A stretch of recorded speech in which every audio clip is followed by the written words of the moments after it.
সত্য কথাগুলোকে ভিডিও আকারে তুলে ধরার জন্য ইসলামী আন্দোলন বাংলাদেশেরই একজন কর্মীর 1 মিলিয়নের উপরের একটা ফেসবুক পেজকে একত্রিত অনেকে রিপোর্ট মেরে আইডিটাকে সাসপেন্ড করে দিয়েছে। আপনারা হয়তো অনেকেই চিনে থাকবেন, ক্ষণিকের মুসাফির নামে সেই ফেসবুক পেজটি পরিচিত ছিল। সেই ফেসবুক পেজের অ্যাডমিন ছিল ফরহাদ ভাই।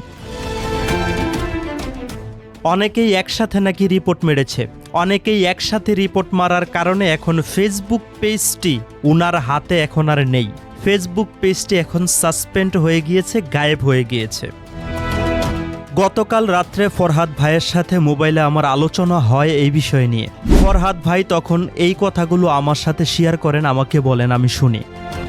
এখন কথা হচ্ছে, তোমরা অসংখ্য অগণিত কন্টেন্ট ক্রিয়েটর ইসলামী আন্দোলন বাংলাদেশের নামে মিথ্যাচার অপপ্রচার করলে কোনো প্রবলেম নাই, বকাবাদ্য দিচ্ছ, তবুও তোমাদেরকে আমরা কোনো প্রকার রিপোর্ট মারছি না, তোমাদের আইডির উপরে আমরা কোনো ইফেক্ট ফেলাচ্ছি না। তবে সত্য কথাগুলোকে তুলে ধরার কারণে তোমরা যেই মিথ্যাচারগুলো করো, সেই মিথ্যাচারের জবাব দেওয়ার কারণে কেন তোমরা এত বড় একটা আইডিকে রিপোর্ট মেরে ব্যানিশ করে দিয়েছো? তোমরা কেন সত্য কথাগুলোকে হজম করতে পারো না? তোমাদের যদি সত্য কথা হজম করার শক্তি না থাকে, তাহলে কেন তোমরা অন্যের নামে বদনাম ছড়াও? কেন তোমরা মিথ্যাচার করো? কেন তোমরা অপপ্রচার করো? তোমাদের অপপ্রচারের জবাব দিতে গেলে তোমরা একত্রিত হয়ে অনেকেই রিপোর্ট মেরে পেজগুলোকে গায়েব করে দাও। এটাই কি তোমাদের ইসলামিক সংগঠনের আদর্শ? এটাই কি তোমরা শিখেছ? একটা কথা কখনো কি চিন্তা ভাবনা করে দেখেছো, তোমাদের সংগঠনের যে সমস্ত অ্যাক্টিভিস্টরা আছে, যারা অনলাইনে কাজ করে, সোশ্যাল মিডিয়ায় ভিডিও তৈরি করে, তারা ইসলামী আন্দোলন বাংলাদেশের উপরে কত পরিমাণে তহমত দেয়, কত পরিমাণে মিথ্যাচার করে, কত পরিমাণে বকাবাদ্য দেয়? ইসলামী আন্দোলন বাংলাদেশের আমির থেকে ধরে নায়েবে আমির পর্যন্ত আরও যারা আছে, তাদেরকে নিয়ে কত পরিমাণে ব্যঙ্গ তোমাদের সংগঠনের পক্ষ হতে যারা সোশ্যাল মিডিয়ায় কাজ করে, যারা কন্টেন্ট ক্রিয়েটর আছে, তারা কিন্তু এই সমস্ত কাজগুলোকে করে থাকে। তবুও কিন্তু ইসলামী আন্দোলন বাংলাদেশের কোনো কর্মী তোমাদেরকে রিপোর্ট দেয় না। কিন্তু তোমরা মিথ্যাচার করে, অপপ্রচার করে অন্যের কথা কেন তোমরা হজম করতে পারো না? ক্ষণিকের মুসাফির, উনি তো মিথ্যাচার করতো না, উনি তো কখনো বকা বাদ্য অশ্লীল ভাষাও ব্যবহার করতো না। ঠান্ডা গলায়, ঠান্ডা মাথায় তিনি কথা বলতেন। ওনার ঠান্ডা গলার, ঠান্ডা মাথার কথাগুলোকে তোমরা সহ্য করতে পারলে না? তোমরা হক কথা সহ্য করতে পারো না, অথচ দিনরাত সবসময় মিথ্যাচার, অপপ্রচার করেই যাচ্ছ। আমরা দোয়া করি আল্লাহ পাক রব্বুল আলামিন তোমাদেরকে যেন হেদায়েত দান করে।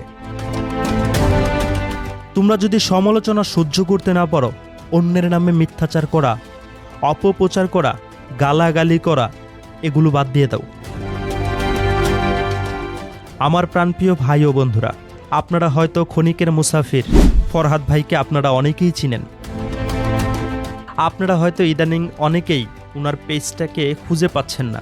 আজকের এই ভিডিওর কমেন্টের মধ্যে ওনার পেজটাকে মেনশন করে দেওয়া হবে, কিংবা ওনার পেজের লিঙ্ক দেওয়া হবে।